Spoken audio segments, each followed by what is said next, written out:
So now that we have our images all done, we're going to want to go ahead and make our cards out of each image. And I personally like to use Canva, but you can use any type of graphic tool that you want. As somebody myself who's not a graphic designer, I just find it relatively easy to use. And I also have options where I try to make the options relatively quick and easy as well. And let's go ahead and go over here to Canva so you can see how easy this can be. So once you're in Canva, you're going to want to open whatever card deck template you want to use. As I mentioned in the previous video, we are going to be exporting these as print PDF, and that's the way that most people will access them, so they can download and print them themselves on their computer.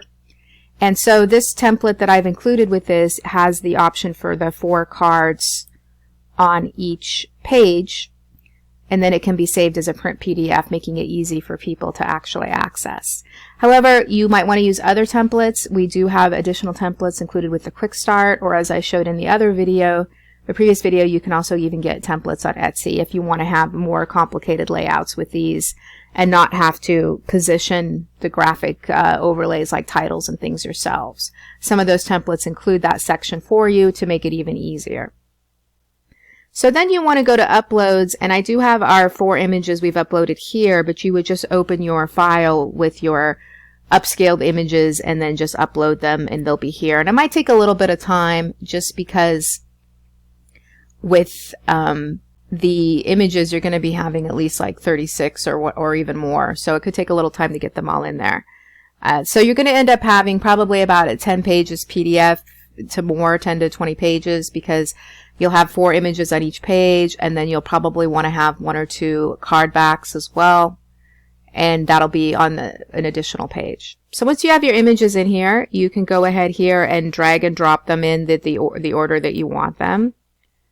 And you might already have a particular order. Here I'm just doing the sample images we did of spring, summer, fall, and winter. And you would also want to have your information open here about what some of your images are and so forth, because we're going to be using that to finish up the deck. Now, with this sample part, we're doing a deck that celebrates the 4 seasons and practical ways to implement them into our daily life. Let me go ahead and make this just a bit bigger. Because these images are still relatively small, I personally don't like to clutter them too much up with adding a bunch of borders and stuff like that. But you certainly can if you want to have them have a little bit of more of a finished design.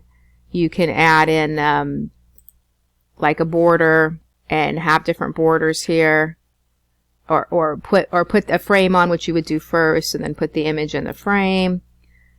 So it's really up to you, and then you'll have to sort of tweak around the size a little bit more. You have the option to position it and tweak the size and so forth. So you can edit the image, tweak it, etc. But as you can see, it can be a little bit time consuming, and because the cards themselves are relatively small, I like to keep it pretty simple. So what you have here is a I think kind of two options. You can do like a shape overlay on top of the card, or you can just put the text on directly with not much of an overlay. And so the types of info I like to have on the card is I like to have the name of the card, and if you are having the cards in a specific number, you could have the number of the card as well, but for some decks it doesn't really matter. And then I also like to have some keywords about the card deck, or about each card, because that way then I don't necessarily need to include any supplemental material like a PDF. The information is right on the card. Now I will say, if you're doing something that is like affirmation cards where it's just the actual writing on the card itself and that's the image, you don't even have to put anything extra on the card. That can just be what it is, and you can leave it at that. But if you're doing image-based cards, then you may want to have something that is more with having that type of text on here.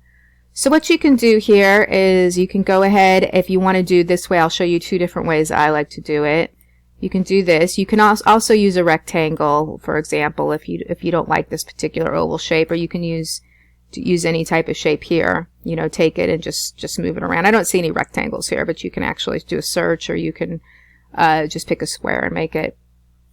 And then you would you know, sort of get it the place you want it. You probably would do a different color depending on what you want with this, keeping in mind that to make this easier, you're probably going to want to have the color carry over for each card. So you might even want to do something like that. And then I would do this sort of smaller, bring it down a little bit more. And then here I would put the name of the card. I believe this was Spring Awakening, bold. You can change the font. I actually think that looks okay, but if I was going to be doing this for publishing, I would probably change it. And then if you're happy with that, if you click Shift, it should give you some options if you right click to copy this. Yeah, so it'll copy the whole element there if you have it selected. They have something called Quick Flow. So if you say do Quick Flow, then it'll let you just copy and paste the whole element, and then you can move it around. And then we're here at the bottom, and we would want to change the text then to our keywords. So for the Spring Awakening, if we come over here, rebirth, hope, new opportunities. So you probably don't want to put all those keywords in. That's a lot.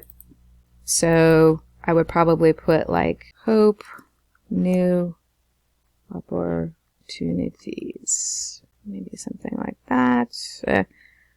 New opportunities is a bit long, so maybe I would do something like, maybe I would do the rebirth. Just keep it a little bit shorter. You can leave your comment in there or not. They're right below. And then if you're happy with that, I might put that out a little bit more, so it touches. Then what you can do, again, is you can go ahead and copy these. Because we have the Quick Flow on C here, I have it here, you can just copy it. I don't know if I copied it or not. Copy, paste, yeah. And we can just move it over here and then reposition it and go through and just change the type, and same for up here as well. So that's an option if you want to do a text overlay. Now if you don't want to do a text overlay, you can just do a straight text on the cards. It looks a little bit more subtle. So we could have this here, and you would just put this up here, go here, change your font. I think this was one I was using. This one I believe was called Summer Adventure. I would do bold, and I would probably make that a little bit smaller. You could decide if you wanted it to or just to go across. I kind of like it across. Now the other thing you can do up here too is you can do effects. And if you do a background, you can do like that's the color we were using, and you can do sort of more of almost a transparent here, like that. And then if you like that, but you can see it kind of makes a little bit of a weird shape like that. So that's really up to you if you want to use the background. And then we can copy this if you like this. Just trying to get it to copy here.